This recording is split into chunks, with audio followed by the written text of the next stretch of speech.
Ya, Presiden Joko Widodo akhirnya memutuskan untuk menaikkan harga BBM bersubsidi Senin malam. Jokowi mengakui bahwa kebijakan itu merupakan kebijakan yang berat sebagai sebuah bangsa.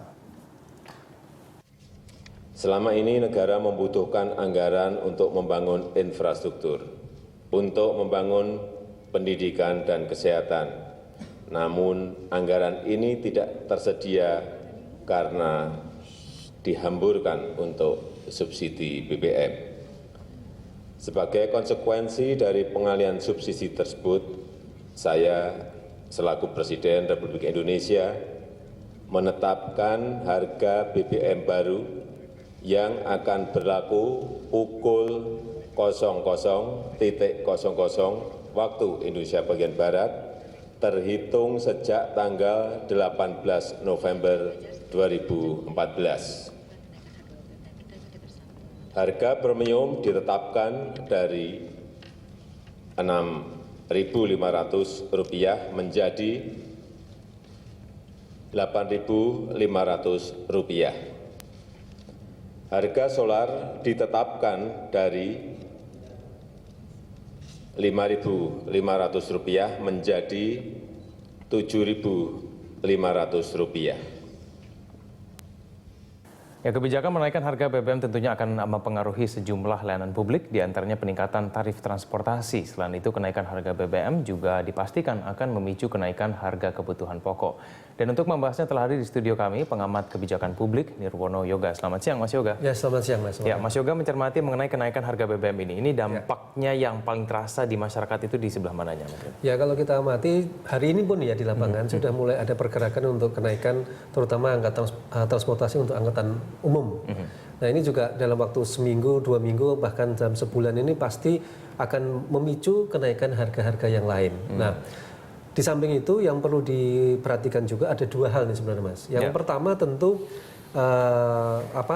perubahan ini akan berdampak terhadap dari semua lini kehidupan warga ya, mulai dari tadi biaya transportasi anak-anak sekolah gitu kan, terus kemudian biaya angkutan untuk pedagang ini juga berpengaruh. Nah, ujung-ujungnya yang kedua, semua harga secara perlahan pasti akan ikut naik. Nah, ini tentu harus disikapi dengan 2 hal juga. Yang pertama, saya justru berharap dari komitmen dari pemerintah untuk memenuhi persoalan-persoalan dasar yang menjadi komitmen yang tugas pemerintah. Contoh, kalau memang transportasi massal ini jadi tumpu atau punggung dari pembangunan kota, dan kemudian salah satu yang selalu diomongkan bahwa pemerintah mendorong masyarakat untuk beralih ke angkutan massal dengan meninggalkan kendaraan pribadi tadi yang disebutkan, mau tidak mau tolong disiapkan juga transportasi massal yang aman dan nyaman gitu kan. Ini kan juga PR-nya. Jangan warga disuruh pindah ke transportasi massal sementara transportasi massal tidak tersedia dengan memadai, waktu kedatangan yang lama, terus kondisi bis yang tidak layak guna dipakai. Tapi Mas Yoga, kalau menurut Anda ini dari sisi publik sendiri sebetulnya sudah siap belum sih menerima kenaikan harga BBM ini? Ya, kalau dari timing waktunya kan sebenarnya tidak siap ya. Artinya walaupun dari beberapa bulan sebelumnya sudah ada wacana untuk ada kenaikan. Nah, di samping juga kita ketahui bahwa justru harga minyak di dunia turun sebenarnya saat ini. Nah, tetapi yang perlu saya garis bawahi di kita adalah ada 2 hal.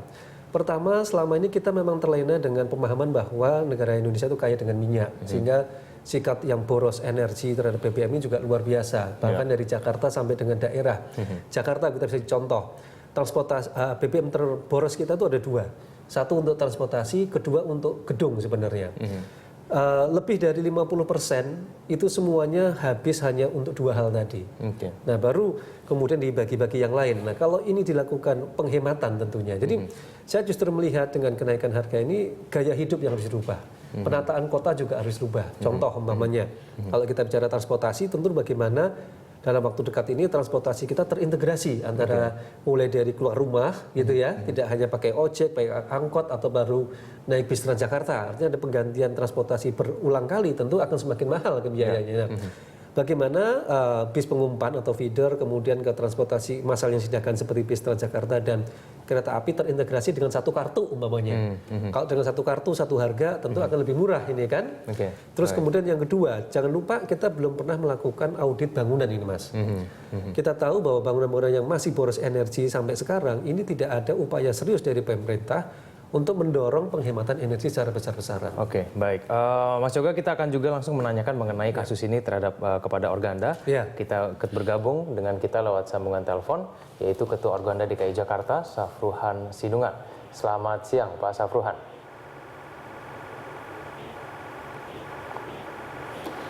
Halo, selamat siang, Pak Safruhan Sinungan dari Organda.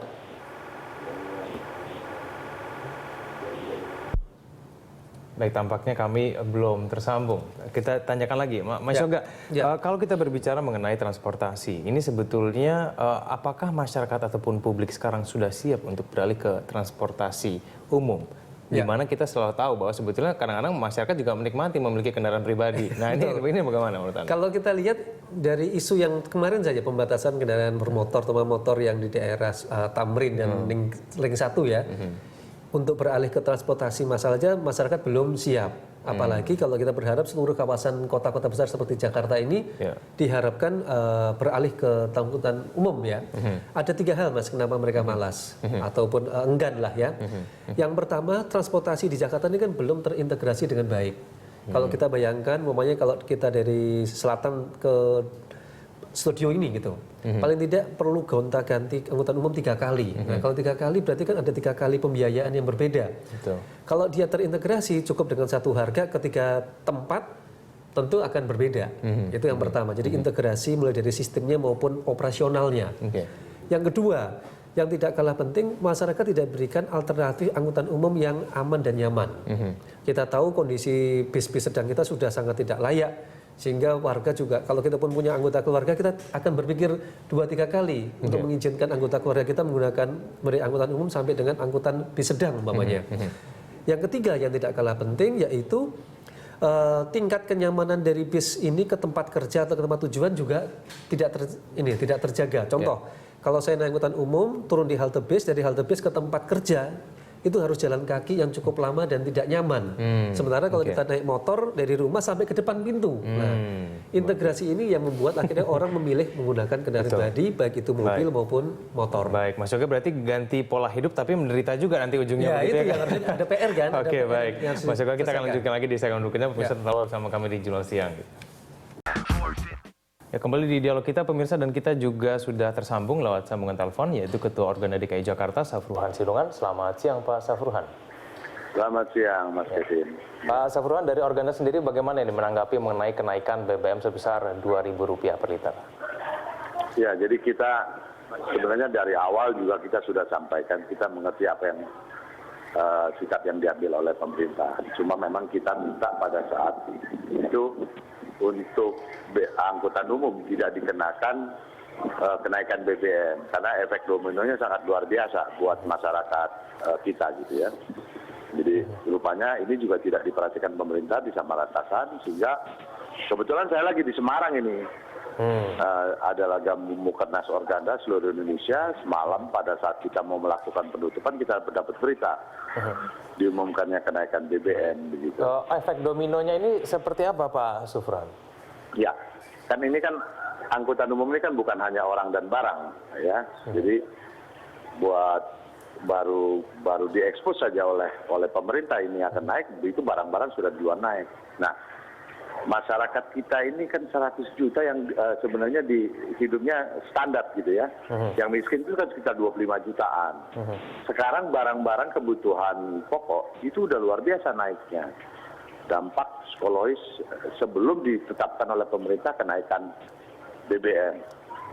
Ya. Nah, ini kan memberatkan masyarakat kita, Mas. Jadi bukan hanya pengusaha angkutannya. Pengusaha angkutan sendiri sekarang sebenarnya yang reguler itu hidupnya udah megap-megap. Kalau kita evaluasi, kenapa sih Metro Mini dan Kopaja yang standar, yang reguler itu mereka sulit sekali untuk meremajakan kendaraan? Karena tarifnya kan ditentukan oleh pemerintah. Tarifnya bukan tarif keekonomian. Tarifnya lebih banyak kebijakan politis gitu. Ya kan? Baik. Nah, ini yang kita minta sebenarnya sama pemerintah supaya BBM yang dinaikkan oleh pemerintah itu tidak untuk angkutan umum. Oke. Baik, lalu kalau menurut Anda ini kira-kira kenaikan tarif transportasi ini paling wajar berapa persen, Pak Safruhan? Kita sudah hitung antara 30 sampai 45%. Jadi yang estimasi bahkan di lapangan itu supir-supir yang reguler itu kan sudah menaikkan tarif 500 sampai 1.000 gitu. Dan ini lalu kemudian terkait dengan mogok nasional ini ada kabar mengenai hal itu Pak Safruhan, ini apakah betul dan kemudian kalau misalnya betul bagaimana rencana kemudian ke depannya? Ya, saya mesti revisi, bukan mogok nasional ya, jadi stop operasi secara nasional. Jadi kita tidak mengoperasikan armada kita. Ya, untuk karena pengusaha sendiri sudah kembang kempes, kalau kan kita rugi. Lebih baik kita diam aja dulu, kita nggak beroperasi deh. Sambil nanti kita coba lakukan penyesuaian tarif kepada pemerintah. Baik, ini akan tetapi yang reguler, yang artinya armadanya itu beban operasional bahan bakarnya itu ditanggung oleh supir, itu mereka di lapangan sudah menaikkan tarif. Baik. Berapa hari ini Pak kira-kira untuk mau melakukan berhenti beroperasi ini? Kita sih rencana cuma sehari. Oke. Rencananya besok cuma sehari. Dan itu tentunya kita evaluasi lah, nanti kita lihat lah. Kita mengharapkan ada satu perhatian pemerintah terhadap pengembangan angkutan umum. Karena kita kan semua ini lagi mempersiapkan revitalisasi sebenarnya. Untuk angkutan umum mode seperti apa yang mesti kita lakukan. Dan kita mesti duduk bersama sama pemerintah kan. Baik. Untuk melayani kepentingan masyarakat pengguna jasa angkutan. Gitu Mas. Baik Pak Safruhan, semoga besok rencananya bisa langsung cepat direspon oleh pemerintah supaya tidak berlarut-larut dan kemudian merugikan masyarakat, begitu ya Pak Safruhan. Ya, itulah harapan kita ya Mas. Ya, Pak Safruhan, terima kasih telah bergabung bersama kami lewat sambungan telepon. Ya, makasih. Assalamualaikum.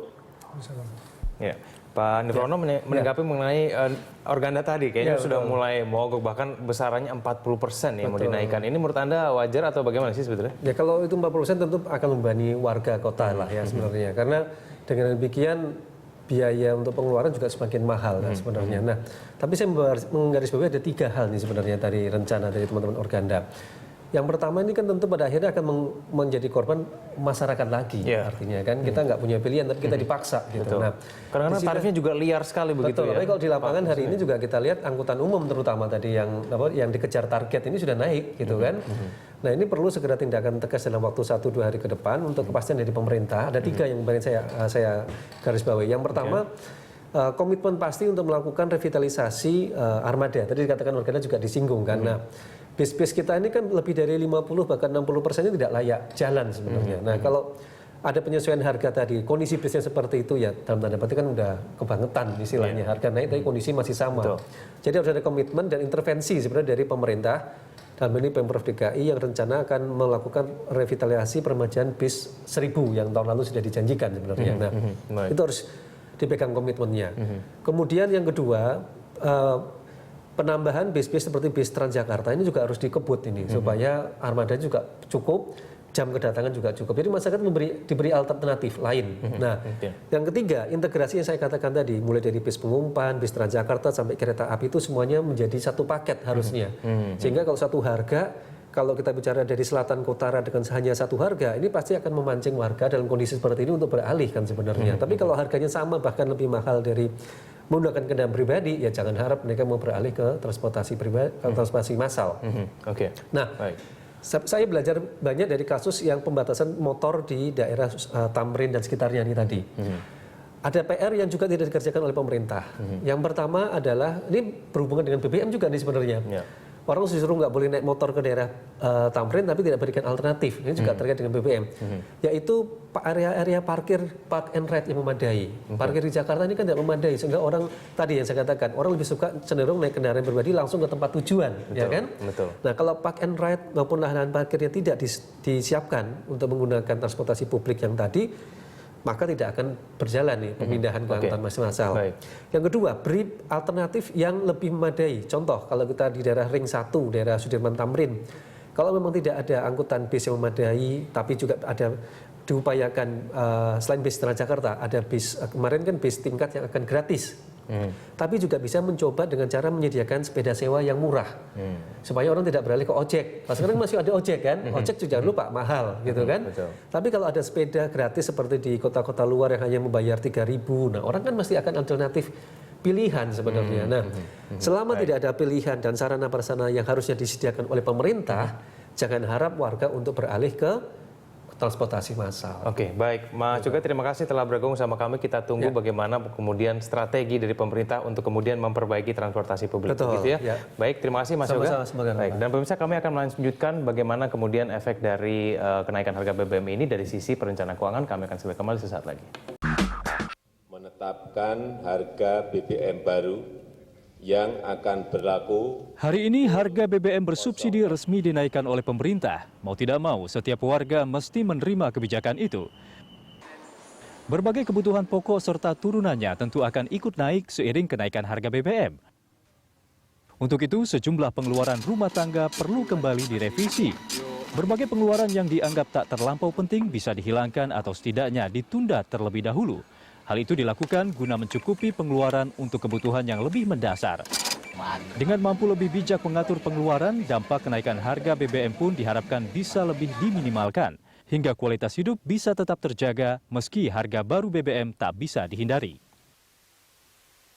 Pemirsa, rumah tangga mesti menyikapi dengan bijak kenaikan harga BBM, salah satunya adalah dengan memangkas pengeluaran yang tidak terlampau penting demi memenuhi kebutuhan yang lebih mendasar. Dan untuk membahasnya telah hadir di studio kami, perencana keuangan Mika Rini. Mbak Mika, selamat siang, terima kasih telah bergabung sama kami. Oke. Ya, Mbak Mika menanggapi mengenai harga BBM, sudah 8.500 untuk premium. Nah, ini kalau menurut Anda ini dari sisi perencanaan keuangan, apa yang harus dilakukan oleh masyarakat nih? Tadi kan ada kata ada pengeluaran yang tidak penting. Iya, betul. Pengeluaran tidak penting ini begini, untuk masyarakat kalangan bawah, semua pengeluaran itu penting loh. Karena biasanya dia yang pokok-pokok kan gitu. Betul. Uangnya habis untuk pengeluaran yang penting-penting semua, artinya yang hajat hidupnya dia. Contohnya listrik, Nah, kalau teleponnya. kayak gitu gimana tuh, Mbak Mika?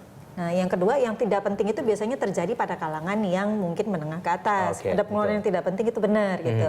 Nah, kalau untuk yang kalangan masyarakat bawah dengan pendapatan yang pas-pasan, memang treatmentnya kurang lebih sama juga dengan yang masyarakat menengah ke atas. Maksudnya dalam hal bahwa yang namanya penghematan itu harus menjadi suatu aktivitas, sebuah pola pemikiran dan juga kebiasaan yang harus diterapkan di berbagai kalangan. Hanya apa yang dihemat itu memang berbeda-beda kan gitu. Nah, kalau dari yang pendapatannya sudah pas-pasan harus berhemat lagi, itu kan hampir tidak mungkin ya. Betul. Tetapi ada cara-cara supaya memang pengeluaran itu menjadi lebih hemat. Contoh, dari cara memasak aja. Ini pengetahuan untuk ibu-ibu nih. Tapi dampaknya pada perekonomian rumah tangga loh. Misalnya daripada menggunakan minyak goreng misalnya, apakah tidak akan lebih hemat minyak gorengnya jika Anda memasak sayurnya direbus atau dikukus misalnya gitu ya. Kemudian juga frekuensi memasak, apakah harus sehari 3 kali ataukah cukup 2 kali sehingga menghemat biaya misalnya biaya gasnya atau biaya bahan bakarnya kan gitu ya. Nah, kemudian juga apakah sayuran itu harus beli? Kan ada beberapa sayuran yang bisa ditanam di pot gitu. Nah, pengetahuan untuk mengoptimalkan ya, Jadi yang namanya penghematan itu selalu identik dengan cost cutting. Memotong pengeluaran. Orang udah ada yang nggak bisa dipotong lagi, jadi harus punya alternatif lain. Nah, contohnya tadi, misalnya kita membudayakan punya dapur obat. Dapur obat itu kita bertanam di rumah, misalnya tanaman-tanaman yang selain juga bisa menjadi bumbu, tapi dia juga bisa menjadi tanaman obat misalnya. Nah, itu pengetahuan itu belum menjadi alternatif rumah tangga untuk bisa menghemat pengeluaran. Jadi taunya penghematan. Tapi Mbak Mika fokusnya itu ke mana nih penghematan? Kesehatankah atau kemana sebetulnya kalau kita bicara golongan menengah yang ke bawah? Gini, kalau misalnya golongan kelas bawah ya, kalau masalah hari-harian, listrik, telepon, makan, itu masih bisa diotak-atik gitu ya. Kalau Anda bisa makan daging ya telur ya tempe kan gitu, masih bisa diotak-atik. Kita nggak setiap hari kok makan tempe ganti-gantian kan gitu. Ya, tetapi ada biaya-biaya memang harus kita betul-betul antisipasi nih. Contoh biaya kesehatan. Biaya kesehatan ini kalau datang kan bisa besar, bisa kecil. Nah, untuk kalangan bawah itu memang ada mekanisme di pemerintah. Kalau pemerintah Indonesia itu dia buat, kalau Presiden Jokowi sekarang kan ada Kartu Indonesia Sehat, kalau tidak salah ya. Kartu Indonesia Sehat itu katanya diberikan menjadi fasilitas untuk kalangan masyarakat dengan pendapatan rendah untuk mendapatkan akses fasilitas kesehatan dan pengobatan. Ya, kemudian juga ada lagi Kartu Indonesia Pintar misalnya, terus ada lagi Kartu Keluarga Sejahtera misalnya. Nah, itu saya kira memang bisa memfasilitasi kalangan masyarakat menengah ke bawah dalam rangka untuk mengantisipasi atau menyikapi kenaikan BBM ini dengan bijak. Baik, Mbak Mika, di segmen berikutnya saya akan tanyakan bagaimana strategi yang dilakukan oleh golongan masyarakat menengah nih, yang biasanya mungkin teriaknya lebih kenceng daripada yang di bawah. Kami akan segera kembali sesaat lagi. Ya, pemirsa, kembali kita lanjutkan dialog kita masih bersama dengan saya, Mbak Mika Rini. Mbak Mika, kita sudah berdiskusi tadi mengenai golongan masyarakat yang di bawah. Nah, bagaimana dengan yang di menengah nih, kelas menengah ini bagaimana strateginya menanggapi kenaikan BBM? Ini banyak ceritanya, malah kayaknya dia yang lebih menderita. Betul sekali. Iya, karena udah biasa minumnya beli minum aja, ngopi aja harus ke mall kan gitu. Iya. Itu golongan masyarakat yang baru punya duit lah ceritanya gitu ya, gayanya dulu gitu. Padahal mah nanti di akhir bulan saldonya sama-sama aja. Sama-sama gitu. aja. Terus ribut mengenai premium ya, apalagi gitu. Ya karena udah nggak bisa menggunakan subsidi lagi gitu Iya, ya. betul. Nah, ini bagaimana akhirnya kalau buat mereka nih? Oke, jadi kurang sama juga yang namanya penghematan itu harus menjadi sebuah aktivitas yang memang dilaksanakan di segala lini pendapatan, terutama untuk masyarakat yang memang kalau Indonesia ini karena digambarkan demografi penduduknya itu kan banyak angkatan tenaga kerjanya dengan pertumbuhan ekonomi yang mengakibatkan pendapatan masyarakat juga meningkat. Nah, banyaknya pendapatan yang meningkat itu digunakan untuk konsumtif. Nah, inilah yang kemudian menjadi orang itu rasanya kalau BBM naik dia menjadi menderita gitu karena dia tidak bisa menikmati konsumsi seperti sebelumnya gitu, ya. Nah, kalau pendapatan naik itu belum tentu kok dia punya aktivitas tabungan investasi meningkat, konsumsinya yang malah naik. Ini dikonsumsi yang mana nih yang kalau menurut Mbak Mika ini harus dikurangi dan bahkan mungkin dihilangkan itu mana tuh? Konsumsi rumah tangga, terus kita turunin lagi ke bawahnya ya, itu macam-macam. Jadi ada transportasi, ada apalagi ada komunikasi gitu ya. Itu semua lini dari mulai transportasi, kemudian juga komunikasi itu bisa dihemat. Contoh ya, kalau untuk transportasi aja, ini terutama yang langsung terkait dengan BBM ya. Kegiatan kita yang menggunakan sarana transportasi ini perlu dievaluasi. Seberapa sering frekuensinya kita keluar rumah itu nanti akan sangat berkaitan dengan besar kecilnya alokasi dana untuk anggaran transportasi. Ya, kemudian sehingga kita mau kemana aja selama aktivitas kita dari rumah ke kantor, kemudian mungkin aktivitas-aktivitas rumah tangga lainnya, itu memang harus kita evaluasi supaya kita lebih efisien dalam melaksanakannya. Contohnya nggak bolak-balik. Masalah kita mau pergi ke tempat belanja aja untuk melakukan belanja mingguan atau bulanan, ya, itu perlu diatur sedemikian rupa sehingga kita bisa menuju atau beberapa tempat dalam satu kegiatan. Jadi tidak dilaksanakan besok, kemudian hari ini, besoknya lagi dilaksanakan ke tempat yang berbeda. Kalau bisa satu arah, sehingga terjadilah penghematan untuk transportasi. Kalau misalnya masyarakat menengah ini ngakunya nih, semuanya udah pas-pasan nih, semua udah dikorbankan, kayaknya udah tinggal tersisa nih.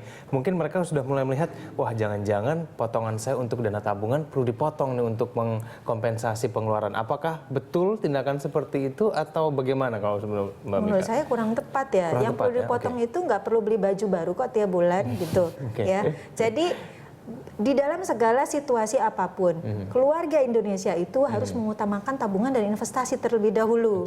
Ya, soal bagaimana baju barunya, listrik, teleponnya itu masih bisa dihemat. Ya, orang Indonesia itu sudah kebiasaan punya sumber daya alam yang melimpah, sehingga dia tidak hitung dia pemakaian listrik, ya, punya dispenser di rumah, hotnya, coolnya itu semuanya dinyalain itu panas dinginnya, sehingga berakibat listrik itu jadi pemborosan. AC keluar ruangan, lampu tidak dimatikan gitu. Tidak menghargai sumber daya yang dia miliki sampai kemudian terjadi pemborosan energi yang mengakibatkan bengkaknya pengeluaran rumah tangga. Oke, baik. Ini terakhir Mbak Mika, ini lalu langkah awal nih buat masyarakat yang bisa praktis langsung dilakukan meningkapi harga BBM supaya ngirit. Nah, ini caranya gimana? Langkah-langkah kecil banyak ya. Contoh misalnya hal yang simpel aja, seperti misalnya bagaimana kita, kalau yang langsung terkait sama BBM, berapa sih coba kita data, frekuensi kita datang ke mall. Bisa jadi seminggu bisa beberapa kali. Itu aja dikurangi udah bisa. Kalau dikali dalam setahun penghematan yang dilakukan gara-gara hanya mengurangi frekuensi datang ke pusat berbelanjaan cuma untuk window shopping aja itu udah hemat. Berarti nongkrong-nongkrong juga dihilangin begitu ya, Mbak Mika? Cari kegiatan yang lebih produktif. Oke, baik. Mbak Mika ini terima kasih telah bergabung sama kami. Selamat siang, Mbak Mika.